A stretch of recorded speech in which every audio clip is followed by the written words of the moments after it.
আমাদের বাড়ির সকলের মনে হয়েছে যে অনেক দিন কোথাও ঘুরতে যাওয়া হয়নি, তো মেদিনীপুরে এরকম একটা স্পট আছে, তো সেখানে যাওয়া হবে বিকেলবেলা। তো যেই ভাবা সেরকমই কাজ আর কি।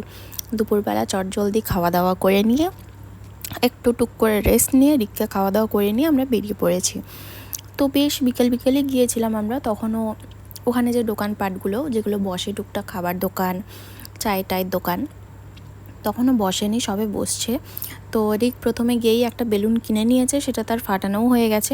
আর এখানে নদীর পাড়টা দেখছো তো, সাইডে নদীটা, এত সুন্দর ঠান্ডা বাতাস যে কি বলবো, দারুণ লাগছিল। আর এখানে জায়গাটা হচ্ছে গিয়ে বসে একটু গল্প করবে, একটু টাইম স্পেন্ড করবে, ব্যাস চলে আসবে। আর এখানে গরমকালে আর সন্ধেবেলাতে এসে বেশি ভালো লাগলো আমার। এর আগে যখন ফার্স্ট টাইম যখন আমরা এসেছিলাম তখন দিনের বেলাতে এসেছিলাম, এতটা ভালো লাগেনি কারণ অনেক রোদ ছিল। গরমকালে আমি বলবো সন্ধেবেলাতে আসলে সব থেকে বেস্ট, এত সুন্দর বাতাস যে কি বলবো। আর রিক তো এখানে গিয়ে সেই মজা করেছে, প্রচুর দৌড়েছে, সবাই ওকে দেখছে, এত দৌড়াচ্ছে, এত খেলছে, মানে এতটুকু কান্না নেই, এতটুকু জেদ নেই, শুধু দৌড়াচ্ছে। আর রীতিমতো মায়ের হাঁটু ব্যথা করে দিয়েছে।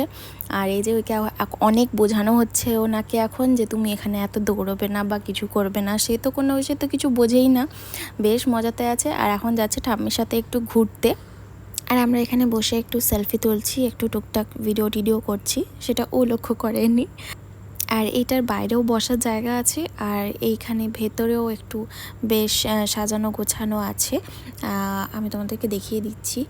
এই যে এটা হচ্ছে ভেতরটা, একই জায়গায় এই ভেতরটা বেশ গরম, যেখানে বেশ সাজানো গোছানো আছে জায়গাটা, আর বাইরেটায় বেশ সুন্দর ঠান্ডা বাতাস, কেন জানি না।